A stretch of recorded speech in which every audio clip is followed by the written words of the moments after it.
అంటున్నారు. ఇంత జరుగుతున్నా మీరు అదే వ్యాపారంలో ఉన్నారు. తెలుగుదేశం పార్టీగా దాన్ని పూర్తిగా ఎండగట్టడంలో వైఫల్యం కనిపించడం లేదా? నేను ఆ వ్యాపారంలో ఉన్నానని మీకు ఎవరు చెప్పారండి? నేను రియల్ ఎస్టేట్ వ్యాపారం చేయనండి. నేను ఎర్ర ఇటుకలు తయారు చేసుకుని ఈ స్టేజ్కి వచ్చానండి. ఊరు తిరిగి లారీతో ఇటుకలు అమ్ముకుని ఈ స్టేజ్కి వచ్చానండి. మీ కుటుంబ సభ్యులు కూడా ఎవరు లేరు? మా వాళ్ళు ఎవరు కూడా మాకు అది రియల్ ఎస్టేట్ చేయలేదండి. రియల్ ఎస్టేట్లు, బ్రాందీ వ్యాపారాలు, ఇంకొక వ్యాపారాలు, ఇసుక వ్యాపారాలు ఏవి చేయలేదండి. నేను చేసింది ఒక ఎర్ర ఇటుకలు తయారు చేశాను. ఆ ఎర్ర ఇటుకలు అమ్ముకుంటామండి. చిన్నది పెద్దది చేసుకుని ఈ స్టేజ్కి వచ్చానండి. మరి జరుగుతున్న ఈ భూదందాలు కావచ్చు, అంటే ఏ పార్టీ అని కావచ్చు, ఎందుకు తెలుగుదేశం ఎండగట్టడం వైఫల్యం చెందుతుంది? వైఫల్యం చెందలేదండి. ఎందుకంటే జగన్మోహన్ రెడ్డి ప్రభుత్వం కాబట్టి మేము ఎన్ని పోరాటాలు చేసినా వాళ్ళు చెప్పిందే చేసుకొని పోతున్నారు. ఇవన్నీ మా గవర్నమెంట్ వచ్చిన తర్వాత వెలికి తీస్తామండి. అక్కడ తొంగుడిపల్లి కొండ ఉందండి.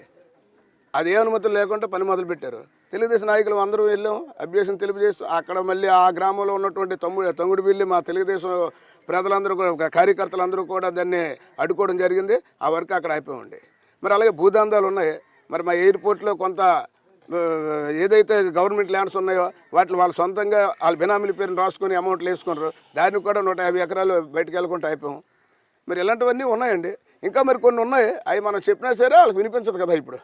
ఎందుకంటే జగన్మోహన్ రెడ్డి గవర్నమెంట్ కాబట్టి వాళ్ళకి తెలిసే చేస్తారు కాబట్టి మనం చెప్పినా వాళ్ళకి వినిపించదు. మనం వచ్చిన తర్వాత వాళ్ళకి కళ్ళు తెరిపిద్దాం. ఇలా నారాయణస్వామి గారు కావచ్చు, నారాయణస్వామి గారి కుటుంబం